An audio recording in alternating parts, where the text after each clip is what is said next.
On voit surtout ici. Ouais. Exactement. Ça, c'était avant le traitement?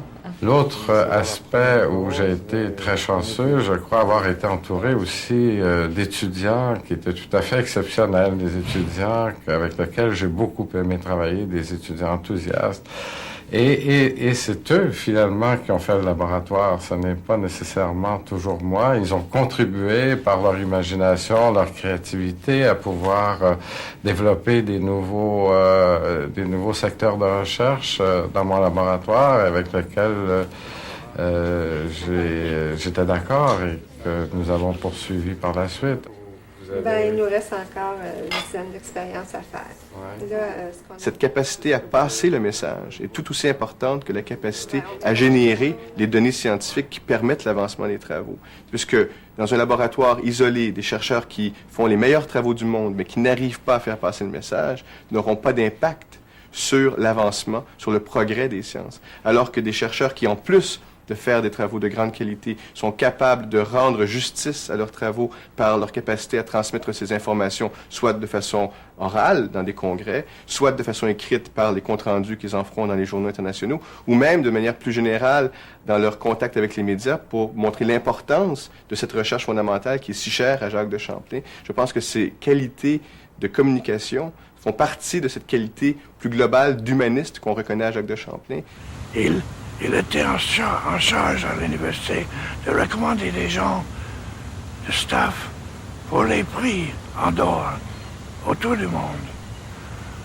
Et il m'a recommandé pour les prix très grands à Mexico. Et il a écrit une lettre tellement bien pour moi que les gens là-bas ont publié avec la notification que j'avais ce prix. Ils m'ont donné le prix avec la lettre de Jacques de Champlain.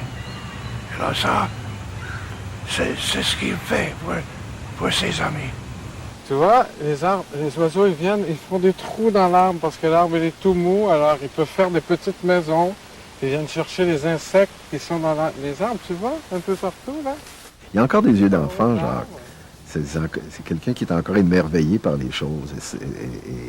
Et c'est typique de quelqu'un qui d'abord, qui fait ce qu'il aime et qui fait passionnément ce qu'il aime.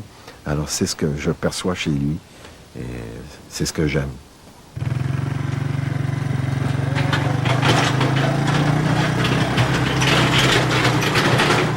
Mon grand-père maternel était dans le commerce du bois. Il était un Américain qui était venu s'établir dans la région de la Gaspésie, qui avait 2 moulins à scie et qui, lorsque j'étais jeune, m'amenait dans le bois, me promener, voir les arbres, examiner les écorces, observer les animaux sauvages, regarder les fleurs, etc.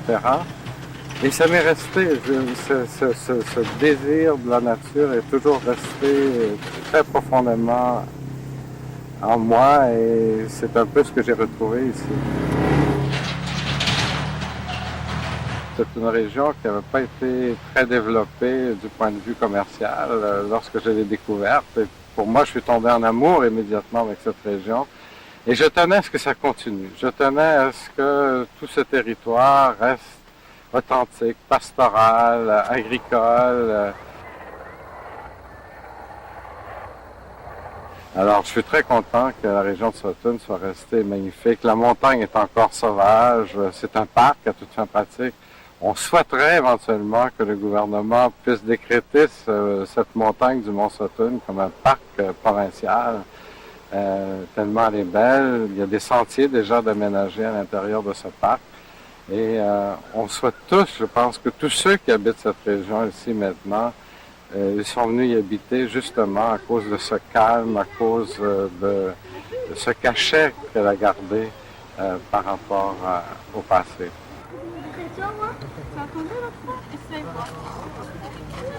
Il se donne beaucoup à tout ce qu'il fait. Il est extrêmement présent pour sa famille, puis en même temps extrêmement présent pour ses étudiants, qui font pour lui une deuxième famille. Bon, c'est une famille rotative.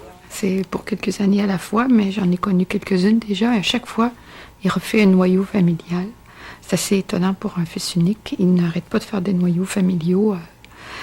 À l'université, à l'hôpital, il y a toujours des groupes autour de lui comme ça qui considèrent comme ses enfants quelque part.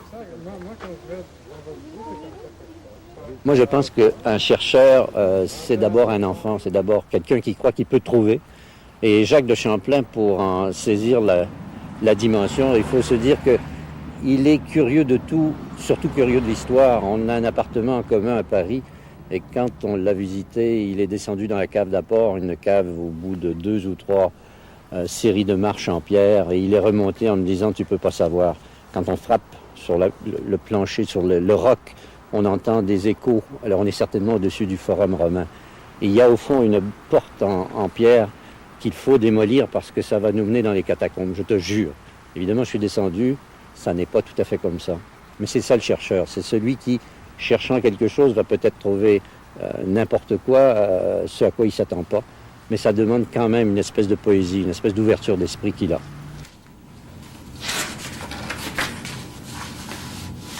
Je pense qu'il est difficile de pouvoir faire de la recherche si on ne se laisse pas aller à son intuition. L'intuition, finalement, ce n'est pas le hasard. On pense parfois que l'intuition, c'est tout simplement une idée qui nous survient, qui arrive comme ça. Mais l'intuition est plus profonde que ça. L'intuition prend en considération des connaissances, parfois inconscientes, qu'on a en soi, fragmentaires dans différents domaines. Et l'intuition nous fait faire parfois un regroupement entre 2 connaissances, une nouvelle association. Et c'est cette nouvelle association qui vient de l'intuition. Mais l'intuition repose toujours sur des connaissances qu'on a en soi. Mais l'éclair de génie, si on peut dire, qui est relié parfois à la recherche, c'est d'avoir pensé mettre 2 connaissances dans 2 domaines différents ensemble.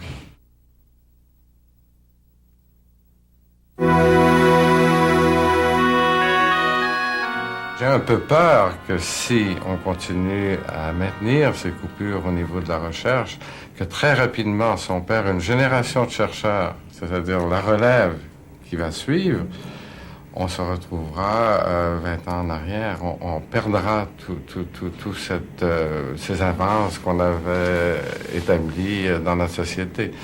Alors, je suis inquiet, mais je suis aussi confiant que certains politiciens pourront faire les bons choix, des choix qui s'imposent pour le maintien d'une société qui va permettre à notre pays de continuer à appartenir au premier monde et non pas au tiers-monde.